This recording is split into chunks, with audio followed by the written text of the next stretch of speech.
La monarchie britannique, c'est non seulement 67 millions de dollars par année, mais c'est un rappel de la domination coloniale qui a mené à la pendaison des Patriotes, à la déportation des Acadiens, et qui a mené à la loi sur les Indiens et aux réserves indiennes, une loi qui a toujours cours en raison de ce régime colonial britannique. Donc, dans ces circonstances-là, pendant la campagne, je l'ai fait à plusieurs reprises, j'ai dit, moi, si je suis élu, je ne prêterai pas serment au roi. C'est pour ces raisons-là que j'ai pris cet engagement-là, et vous comprendrez que la pire chose qu'on pourrait m'imposer,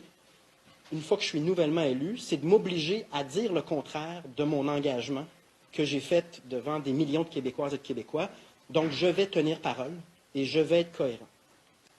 On ne peut pas servir deux maîtres lorsqu'on sait que ces intérêts-là sont contradictoires. On ne peut pas, d'une part, dire je vais être loyal et mon travail va être en fonction de l'intérêt du peuple,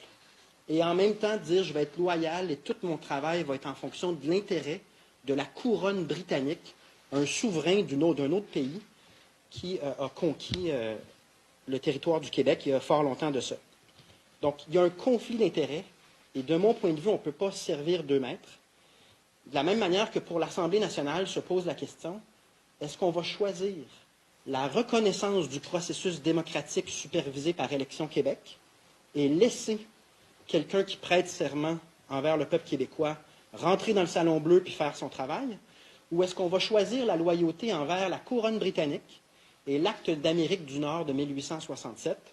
La réponse, à mon avis, c'est que l'Assemblée nationale, sa responsabilité, c'est de veiller à la démocratie québécoise et à l'intérêt de l'Assemblée nationale, pas l'intérêt de la couronne britannique.